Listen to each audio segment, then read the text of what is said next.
A 2 by 3 meter cell in the heart of North Vietnam redefines your understanding of fear and solitude. Jack Reynolds is my name, U.S. Air Force pilot, and this is a story I carry like an invisible tattoo on my soul. The day I was shot down is etched in my memory like it was yesterday. I was flying my F-4 Phantom on a reconnaissance mission over hostile territory.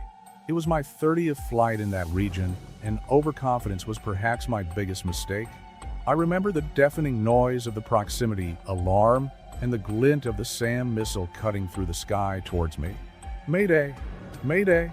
Phantom 2-7 hit. Those were my last words on the radio before everything fell apart. The impact was devastating, tearing off part of the right wing. The cabin filled with smoke, the controls no longer responded, and the only option was to eject.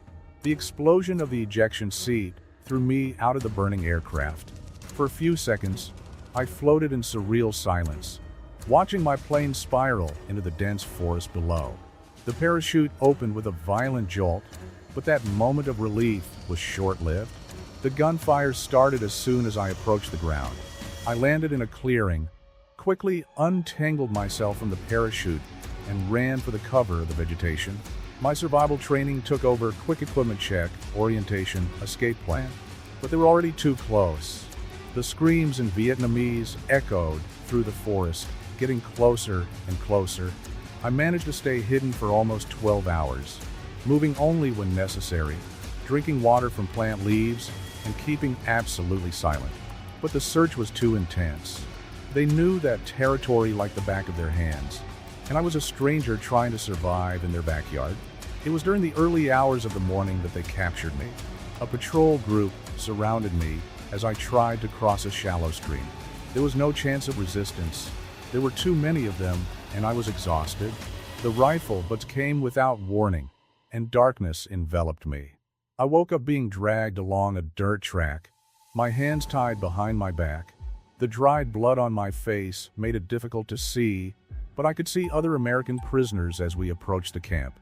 Their blank stares and bruised bodies gave me the first glimpse of what was to come. The prison camp was a complex of rudimentary buildings surrounded by barbed wire and watchtowers. The guards treated us as something less than human. We were simply Americans, enemies to be broken. I soon learned that survival there depended as much on mental strength as physical. My first night was in a tiny cell shared with 3 other prisoners. The floor was dirt, and the roof had so many cracks that the rain came in freely. One of the prisoners, Michael, had been captured 6 months earlier. He taught me the first unwritten rules of the camp. Never show weakness, keep your mind occupied, and above all, don't lose hope. The interrogations began the next day. They wanted information about bases, flight routes, communication codes. I stuck to the military code of conduct. Name, rank, and serial number, nothing more. Each refusal was followed by consequences, but the physical pain was more bearable than the idea of betraying my comrades. The weeks turned into months, and the months into years. We developed our own secret language, banging on the cell walls to communicate. We shared stories from home, plans for the future, anything to keep our sanity intact. At night, when the silence took over the camp, I would close my eyes and visualize every detail of my home, my family, the faces I feared I would never see again. The routine in the countryside was brutal. We woke up before sunrise for the count, received a bowl of thin rice that was supposed to last all day, and were subjected to forced labor or interrogation. The guards took turns, some crueler than others, but all united in their mission to break us. It was during this period that I learned the true meaning of resistance. It wasn't just about enduring physical pain or constant hunger. It was about maintaining your humanity when everything around you was trying to tear it away from you. Every small act of defiance, every smile exchanged on the sly with another prisoner, was a silent victory against our captors. But nothing could have prepared me for the 2 years that would follow in that hell on earth. This is my story, a testimony not only to survival, but to how the human spirit can remain unshaken even in the darkest of circumstances. The first few months in the prison camp established a brutal routine that constantly tested our limits. Each dawn brought with it the same degrading ritual: the metallic sound of the cell doors being opened, the shouts of the guards demanding that we line up for the count, and the constant threat of punishment for any movement deemed suspicious. Hunger was our most faithful companion. The daily ration consisted of a small bowl of rice, often with stones and insects mixed in a watery soup that was more like dirty water. I learned to eat slowly, savoring each grain, as we never knew when our next meal would be denied as a form of punishment. Michael, my most experienced cellmate, became my unofficial survival mentor. "Keep your mind active," he always said. "The moment you let your mind stop, they start to win." Following his advice, I developed elaborate mental exercises. I recited memorized poems, solved complex mathematical problems, and planned in detail what I would do when I returned home. The interrogations were unpredictable. Sometimes weeks passed without any questioning. Other times we were woken up in the middle of the night and dragged to sessions that lasted hours. The officer in charge of the interrogations, who we called the professor because of his round glasses and methodical manner, had a particularly disturbing approach. He alternated between apparently friendly conversations and sudden outbursts of violence.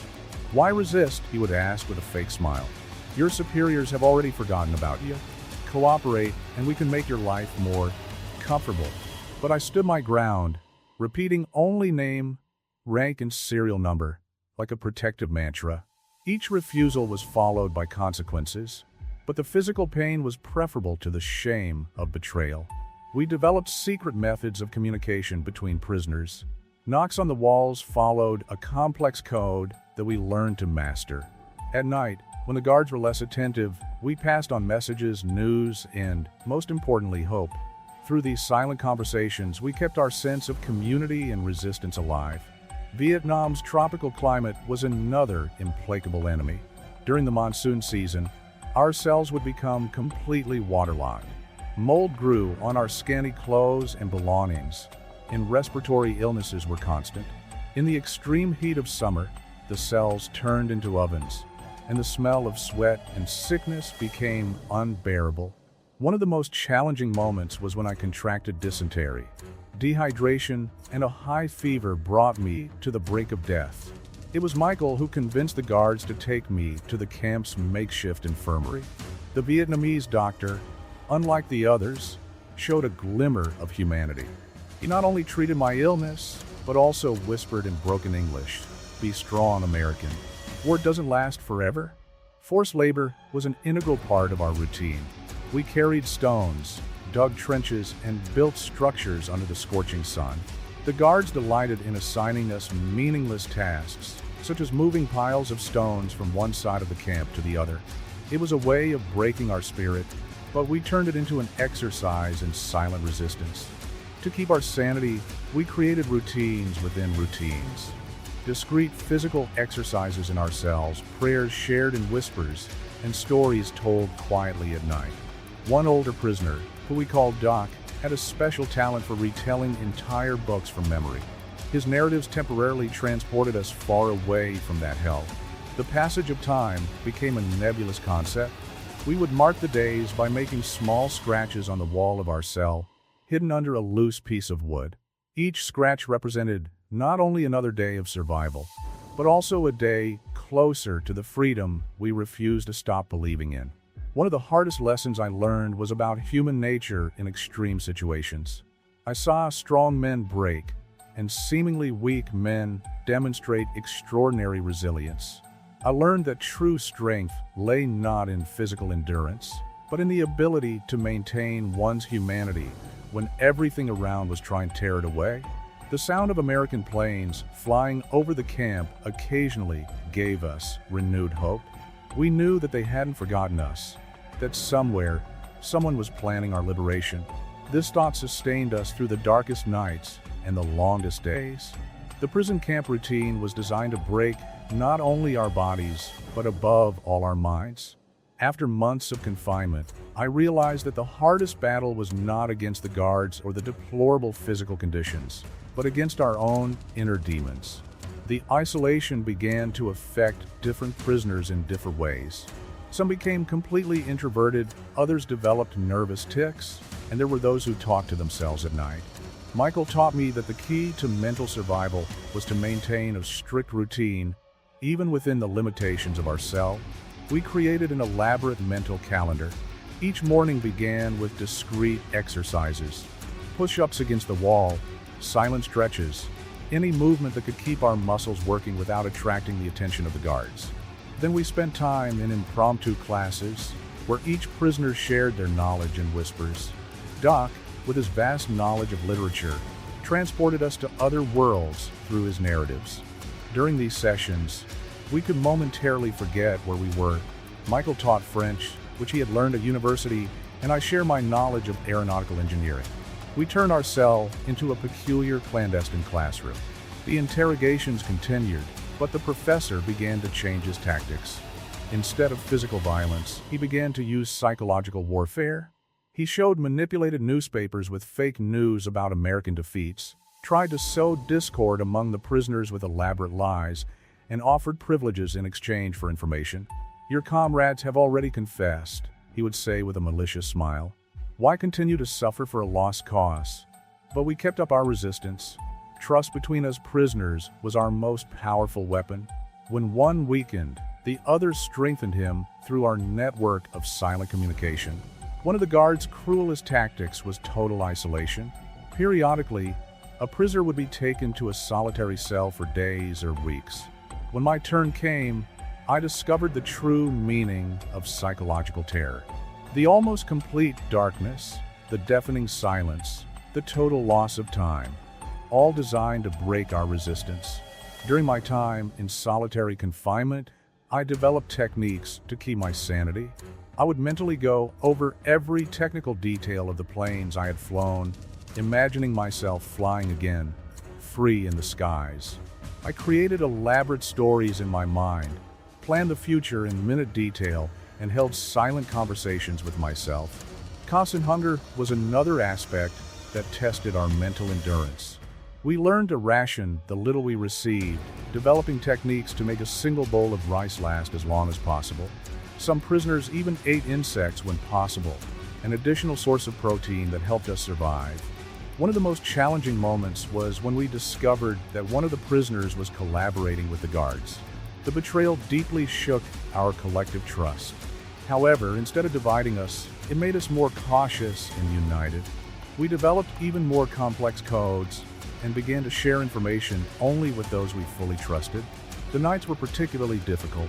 Nightmares were constant, and the nightly sounds of the camp, distant screams, slamming doors, guards' footsteps, kept our nerves on edge. We developed the habit of telling stories in a low voice during these dark hours, creating a bubble of comfort in the midst of the chaos. The arrival of new prisoners brought not only new stories and information from the outside world, but also new challenges. We needed to integrate them into our survival system without compromising our security. Each new face was both a source of hope and a potential risk. One of the younger prisoners, who we called Just Kid, found it particularly difficult to adapt. His nocturnal panic attacks threatened to attract unwanted attention from the guards. We took it upon ourselves to help him, taking turns to calm him down during his most difficult moments, teaching him our mental survival techniques. Over time, I realized that our greatest victory was not simply surviving, but keeping our humanity intact. Every small act of kindness between us, every moment of mutual support, was a form of resistance. We refused to become the animals our captors wanted us to be. The seasons changed, but our determination remained unwavering. We learned to find strength in each other, turning our physical prison into a mental fortress. The war continued outside, but inside our minds, we fought our own daily battle for survival.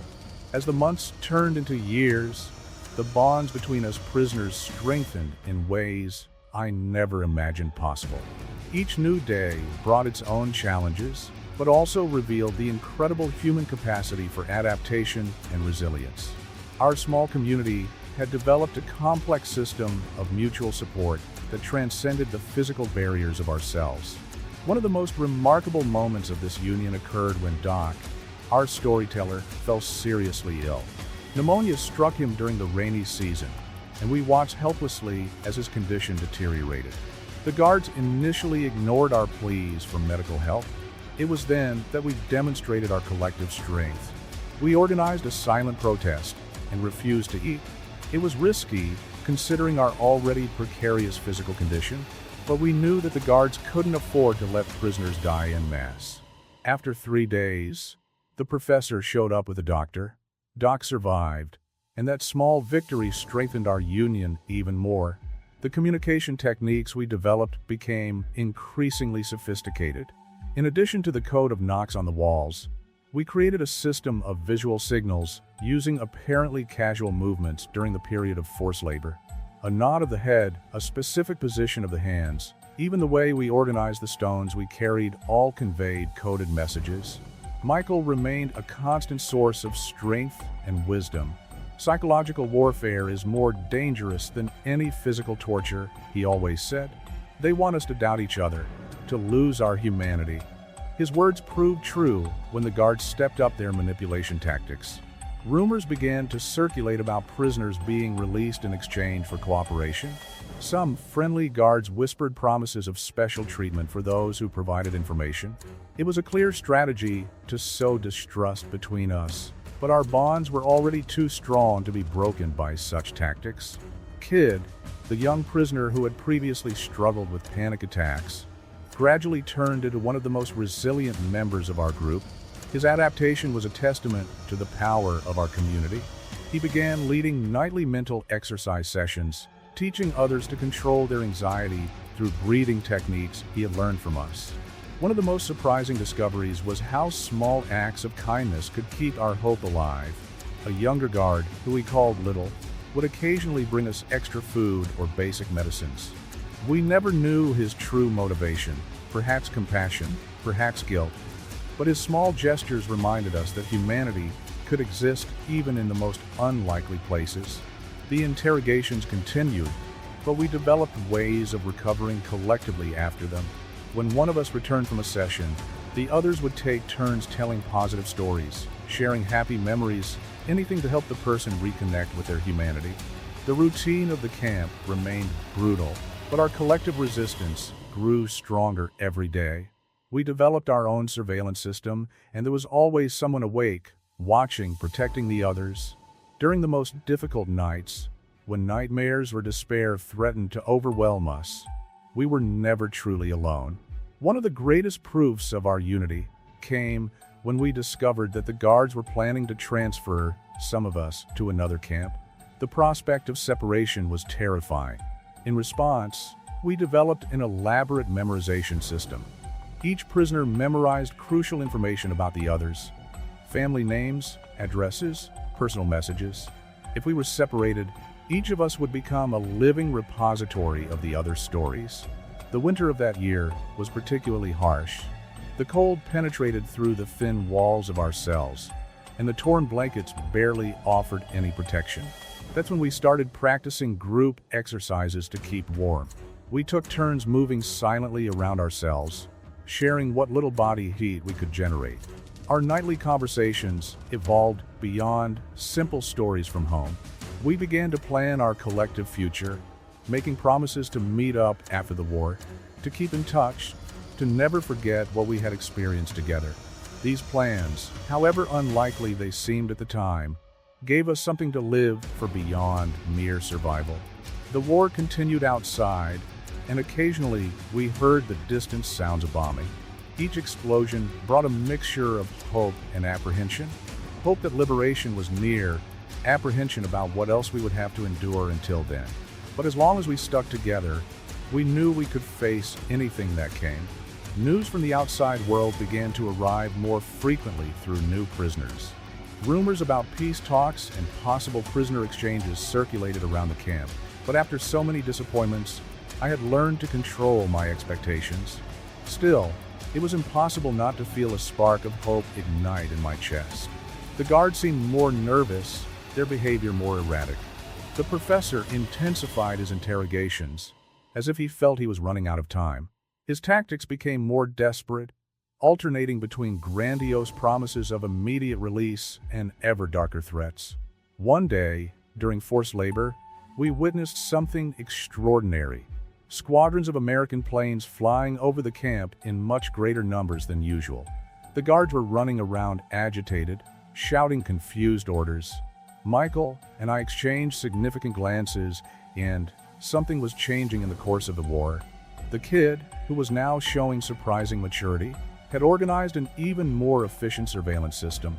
Each prisoner watched a specific sector of the camp, memorizing the guards' movement patterns, changes in routines, any detail that might indicate what was coming. "We need to be prepared for any scenario," he whispered during one particularly tense night. Whether it's a sudden transfer or he left the phrase hanging in the air, but we all understood.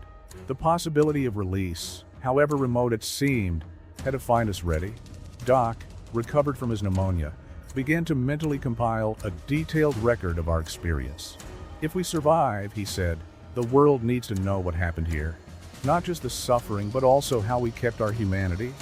Each prisoner contributed their memories, creating a collective testimony of our resistance. The months of confinement had taught us to read the smallest changes in the environment. We noticed that some guards began to disappear, replaced by younger and more inexperienced ones. Rations, which had always been scarce, became even smaller. Something was happening beyond the camp walls. Pequeño, the guard who occasionally showed compassion, suddenly stopped appearing. His absence worried us, as he had been one of the few connections to our humanity in that place. Michael speculated that he might have been transferred or punished for his kindness. One night, during a particularly strong storm, we heard distant explosions. They weren't the usual bombing sounds. They seemed closer, more intense. The electricity in the camp failed, plunging everything into darkness. In the dark, our communication network through the walls worked frantically, sharing information and preparing us for any eventuality. The interrogations came to an abrupt halt. The professor was no longer seen, and the remaining guards seemed more concerned about their own situation than keeping an eye on us. Discipline began to deteriorate, and for the first time we saw weakness in our captors. Our bond, forged over 2 years of shared trials, had never been so vital. We established a silent protocol in case an opportunity to escape arose. The strongest would help the weakest, no one would be left behind. The loyalty we developed with each other was stronger than any individual escape plan. The nights became longer, filled with whispers of plans and prayers. Kid led discreet physical preparation sessions, arguing that we needed to be ready to act when the moment came. Even exhausted and malnourished, we found the strength to keep moving. A different dawn came with the sound of helicopters. They weren't the occasional helicopters we were used to hearing, but a constant, growing presence. The remaining guards ran around the camp in confusion, some abandoning their posts. The atmosphere was charged with tension and possibility. Michael grabbed my arm through the bars that separated our cells. "Remember," he said with intensity, "no matter what happens, keep a cool head. We survived this far by maintaining our discipline." I nodded, feeling the weight of his words and of the 2 years that had brought us to that moment. Liberation, when it finally came, was not what any of us had imagined in our countless rescue fantasies. It was chaotic, confusing, and frightening, but we were prepared not as individuals desperate for freedom, but as a cohesive unit that had learned to trust and depend on each other to survive. The sound of American helicopters intensified, and with it came a reality we hardly dared to believe. Our liberation was at hand. The last guards abandoned their positions, some throwing their weapons on the ground as they ran. The chaos that followed was a surreal mixture of fear and hope.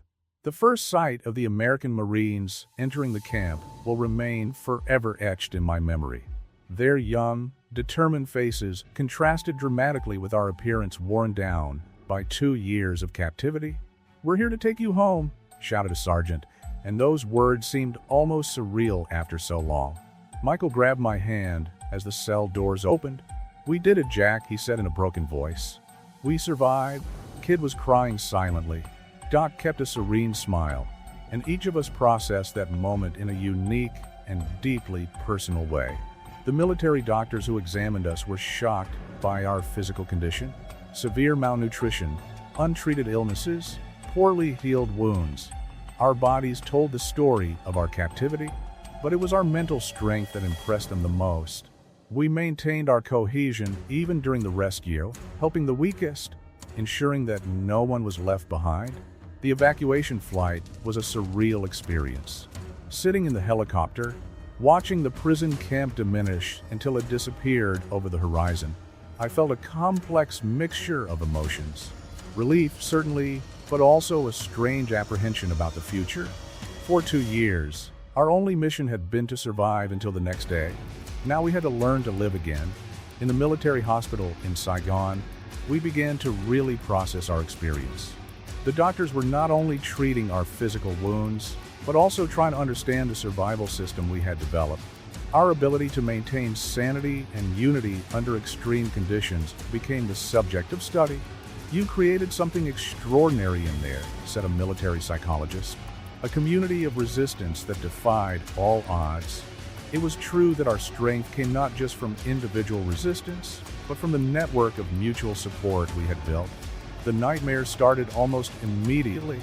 I would wake up sweating, instinctively searching the walls of the cell, needing a few moments to realize that I was really free. The others reported similar experiences. We started meeting during the evenings at the hospital, keeping up our tradition of sharing stories to ward off the demons.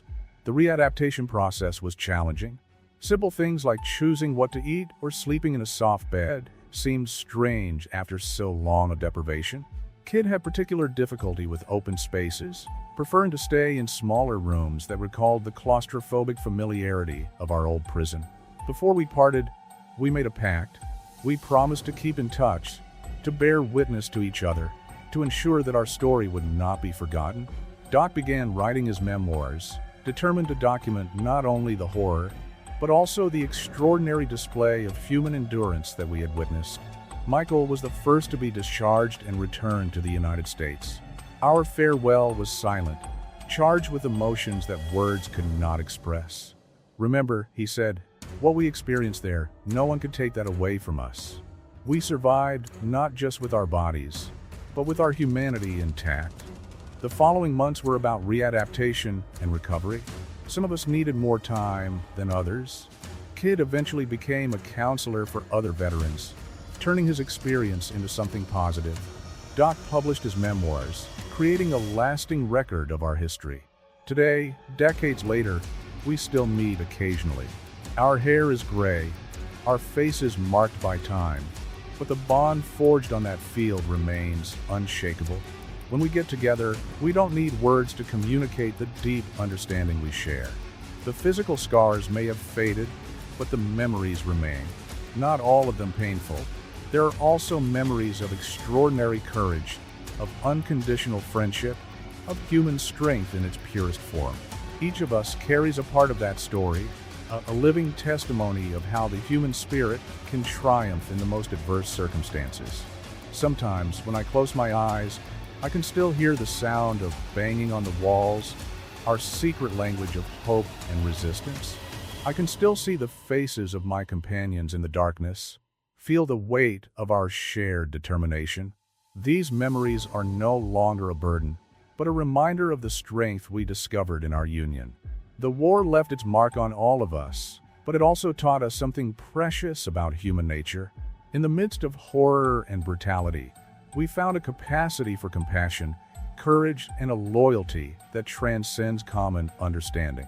This is the true story that needs to be told, not just of survival, but of the triumph of the human spirit.